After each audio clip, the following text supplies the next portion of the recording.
This is Sharon from Ponderosa Garden Adventures. It's been a little bit. Um, this is a keep it real video. Um, I was sick for a couple days, wasn't able to get out in the garden, and life just happens. Best laid plans of our to-do list doesn't always happen. And so I have a list of things today to get the garden ready for fall. There's a lot of deadheading to do. We've got weed pulling, and there's some seasonal weeds that come up that are, I call them tubies. They're kind of a succulent type of weed, and those need to be pulled so that we can get some fresh mulch down in our walkways and our north bed. And I've got a tomato plant that's a tomato monster at this point that needs to be trimmed, and just a lot of maintenance. And so I've got some before pictures, and then I'll take you along on the work, and then we'll follow up at the end with some after. This is probably going to be a couple of different videos from this, but wanted to set it up in the beginning.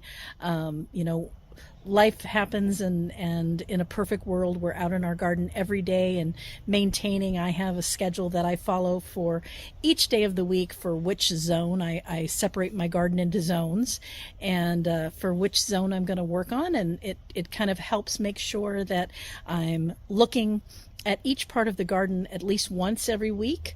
And again, in a perfect world, I'd be outside and working on those zones every day. And especially in the summertime, that just doesn't always happen. And so let's go see what I can get done today, and then we'll see how much better it looks, and how much better we feel when we're ready for that garden to go into the next season.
All right, so we got a lot done actually. I was able to trim the potato bush and clear our path behind me, which was definitely one of my goals, and got the tomato monster better under control so we can walk around that as well. That's actually a Juliet tomato. It's been a fantastic performer, and I'm just letting it go as long as it can. Here in Zone 10B, we're still in, you know, the high 80s, and so it will actually overwinter if we let it go. So I haven't decided yet if I'm going to pull that out or let it overwinter. But anyway. So I hope you enjoyed that video. If you did, please give us a thumbs up, share with your friends. We appreciate your watching, and we love bringing the videos to you. Until next time, thanks for joining us on Ponderosa Garden Adventures. See you next time.